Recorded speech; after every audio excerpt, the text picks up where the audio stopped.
여러분, 저는 소경이었습니다. 눈이 안 보였다는 것은 아니고요. 어릴 때부터 영적인 소경이었어요. 아버님이 목사님이셨어요. 태어나자마자 교회를 다녔어요. 근데 하나님이 눈에 안 보이시니 안 믿었습니다. 예수님이 나를 사랑하신다는데 그 사랑도 눈에 안 보이니 안 믿었습니다. 한 번은 이런 일이 있었어요. 초등학교 3학년 때 친구들이 방학에 뒷산에 가재를 잡으러 가는 거예요. 제일 큰 가재 잡으면 반에서 짱 먹는 거예요. 그래서 저도 짱이 되고 싶어서 큰 가재 잡으러 갔습니다. 집에서 나갈 때 엄마가 차 조심하라고 했어요. 저는 평소처럼 무단횡단을 했습니다. 왜냐하면, 여러분 안 웃기세요? 네. 왜냐하면 무단횡단할 때 제일 차 조심을 하기 때문이에요. 반대편 차의 타이밍을 조심해서 정확하게 계산해야 무단횡단할 수 있습니다. 저는 어머니 말씀에 순종한 거예요.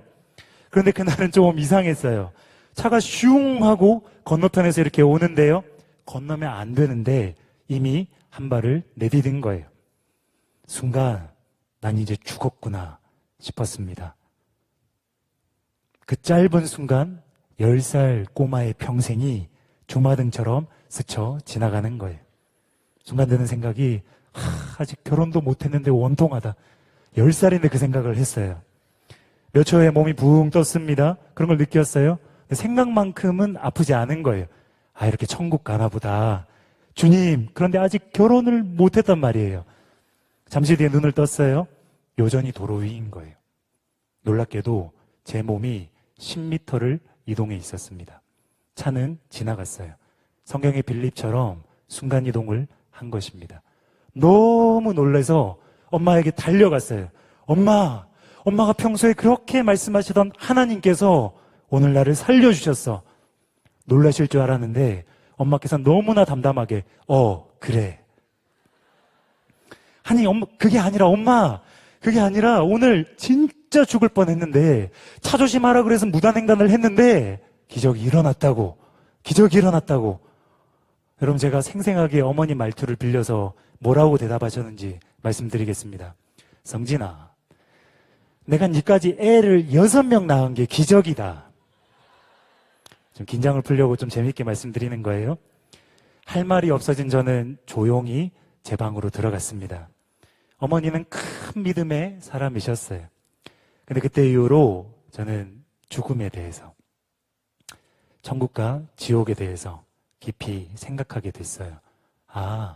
눈에 보이는 게 다가 아니구나 생각을 했습니다. 여러분, 모든 기적은 메시지를 담고 있어요. 모든 기적은 예수님이 누구신지 나타내는 것입니다.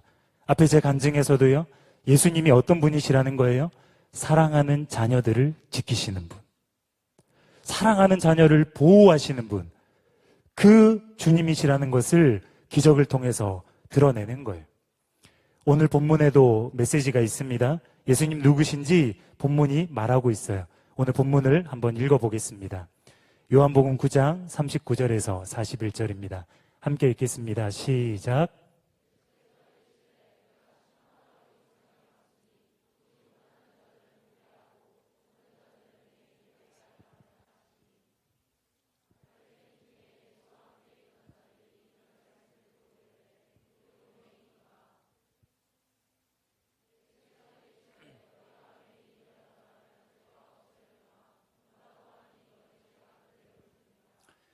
여러분, 지금 요한복음 9장입니다. 근데 먼저 같은 장 5절에서 예수님 말씀하셨어요. 내가 세상의 빛이다. 그리고는 태어날 때부터 소경인 자의 눈을 뜨게 하셨어요. 눈먼 자의 눈을 뜨게 함으로써 예수님 진짜 빛이시라는 것을 증명하신 거예요. 여러분, 이처럼 예수님은 빛이십니다. 참된 빛이세요. 빛이 무엇입니까? 빛이 있으면 빛과 어두움이 무조건 나뉘어지는 거예요. 하나님께서 빛을 창조하셨을 때 자연스럽게 창조되는 순간 빛과 어두움으로 나뉘어졌어요. 마찬가지 일이 참 빛이신 예수님 앞에, 저와 여러분 같은 한 사람이 예수님 앞에 서면 영적인 빛이냐 영적인 어둠이냐 나뉘는 거예요. 예수님을 만나도 여전히 어두움을 좋아하면요, 어둠 속에 남는 거예요. 근데 예수님을 만나고 나서 나도 빛이 되고 싶다. 나도 예수님을 좋아하고 예수님 만나서 빛으로 바뀌고 싶다. 빛을 선택하면 그 사람이 빛의 자녀가 되는 것입니다. 근데 본문의 바리새인들은 자기들이 이미 빛이라고 생각했어요. 잘 보고 산다고 생각했어요. 예수님 굳이 필요 없다고 생각했습니다. 그래서 주님을 거부했어요. 그리고 그 결과 그들은 변화되지 못했습니다.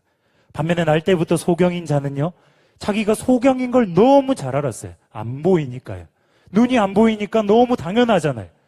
예수님께 도와달라고 했어요. 요청했습니다. 그 결과 그는 눈을 뜨고 죄 사함도 받았습니다. 여러분, 저는 죽다가 살아났어요. 근데 부끄럽게도 예수님 찾지 않았습니다. 바리새인들처럼 본다고 생각했어요. 여전히 소경인 채 여러분과 같은 학창 시절을 보냈습니다. 왜냐하면 기적은 경험했는데 내가 변화되는 것은 원치 않았어요. 삶을 바꾸고 싶지 않았어요. 여전히 오락실 가서 맨날 게임하고 싶었어요. 그럼 당시에 제가 100원이면 하루를 버틸 수 있었어요. 그 판 깨면 다시 또 시작하거든요. 깨고 또 깨고 고수였습니다. 당시 저는 만화책 엄청 읽었어요. 만화책으로 침대를 만들었습니다. 그 침대 위에 누워서 한 권씩 보고 또 넣고 다른 거 꺼내고 침대를 만들어서 그렇게 만화를 읽었어요. 제 마음대로 놀면서 살고 싶었습니다. 교회는 다녔지만 예배 시간 빼고는 내 마음대로 살고 싶어서 예수님을 선택하지 않았어요. 주님이 저를 사랑으로 살려주셨습니다. 놀랬어요. 근데 그때뿐이었어요. 어두움이 더 좋아서 빛을 선택하지 않았습니다. 요한복음 3장 19절에서 20절에요. 그 정죄는 이것이니 곧 빛이 세상에 왔으되 사람들이 자기 행위가 악함으로 빛보다 어두움을 더 사랑한 것이니라. 악을 행하는 자마다 빛을 미워하여 빛으로 오지 아니하나니 이는 그 행위가 드러날까 함이요.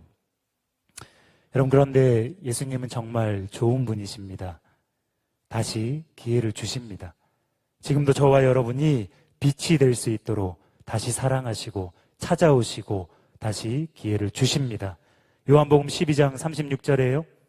너희가 아직 빛이 있을 동안에 빛을 믿으라. 그리하면 빛의 아들이 되리라. 저와 여러분이 정말로 빛이 되길 원하십니다. 오늘 이 주님께서 우리 모두에게 찾아오셔서 빛을 비춰주실 줄로 믿습니다. 그러니 여러분, 지금 선택하시기 바랍니다. 어둠에 남을 것이냐 아니면 빛을 선택할 것이냐. 여러분, 그러나 언제까지고 기회가 올 거라고 자신만만하지 마시기 바랍니다. 태어나는 것은 순서가 있어도 죽는 것은 순서가 없습니다. 제가 그래서 이 간증을 처음에 한 거예요. 오늘이 마지막 기회라는 생각으로 간절히 주님을 찾으시기 바랍니다. 그러면 빛이 될 수 있습니다. 여러분, 믿으십니까? 간절한 마음으로 사모하면서 설교를 들어보시기 바랍니다. 본문의 바리새인들처럼 또 과거의 저처럼 교회 다닌다고 설교 듣는다고 본다고 생각하지 마시기 바랍니다. 그러면 끝입니다. 그대로 집으로 돌아가요. 그러나 수련회 처음 왔고요. 예수님 누구신지 전혀 몰라도 날 때부터 소경인 자처럼 겸손히 지금 예수님을 원하고 예수님께 도와달라고 요청하신다면 바로 그 사람이 눈을 뜨게 될 것입니다. 바로 그 사람이 구원을 받게 될 것입니다. 바로 그 사람이 대각성을 하게 될 줄로 믿습니다.